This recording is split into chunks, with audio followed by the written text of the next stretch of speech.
Assalamualaikum warahmatullahi wabarakatuh. Perkenalkan, nama saya Apriliana Puspitasari dari Prodi Pendidikan Agama Islam kelas pagi semester 1.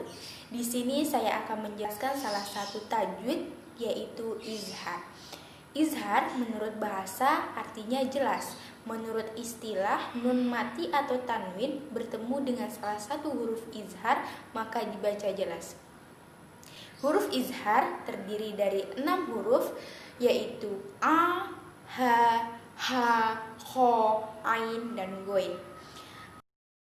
Baiklah, di sini saya akan memberikan contoh bagaimana sih bacaan izhar yang baik dan benar. Saya akan menjelaskan ada di surat An-Nisa dan surat Al-Maidah, tepatnya di juz 6.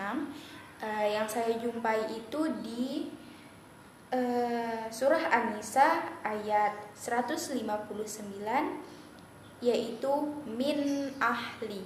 Min ahli, mengapa bisa dikatakan termasuk huruf izhar? Karena ada nun mati dan bertemu dengan huruf a. A itu kan termasuk dengan huruf izhar. Selanjutnya saya akan menjelaskan salah satu huruf izhar, yaitu ha. Yang saya dapatkan dalam surat An-Nisa ayat 176 yang berbunyi inimru'un halaka. Mengapa disebut itu huruf izhar? Karena di situ ada domatain dan itu bertemu dengan huruf H. Jadi itu termasuk dengan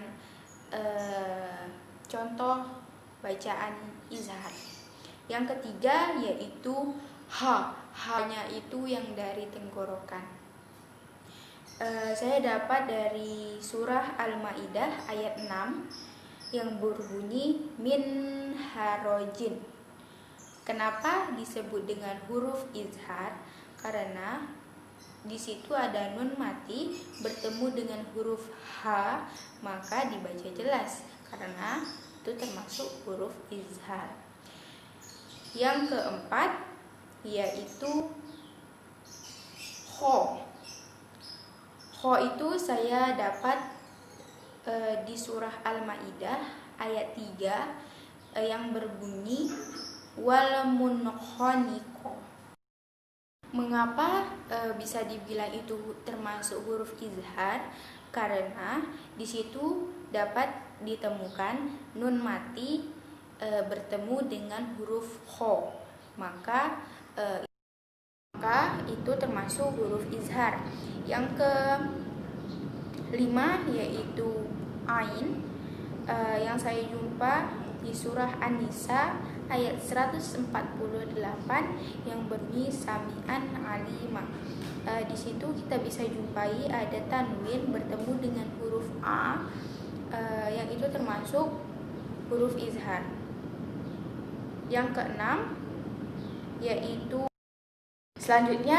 yang keenam yaitu huruf go, yang saya dapatkan di surah An-Nisa ayat 154 yang berbunyi kongolizo. Kenapa bisa disebut dengan huruf izhar? Karena di situ ada tanwin bertemu dengan huruf go, maka dibaca jelas dan itu termasuk huruf izhar. Baiklah, segitu saja penjelasan dari saya tentang tajwid yaitu izhar. Mohon maaf jika ada kesalahan dan saya akhiri dengan wabillahi taufiq wal hidayah. Wassalamualaikum warahmatullahi wabarakatuh.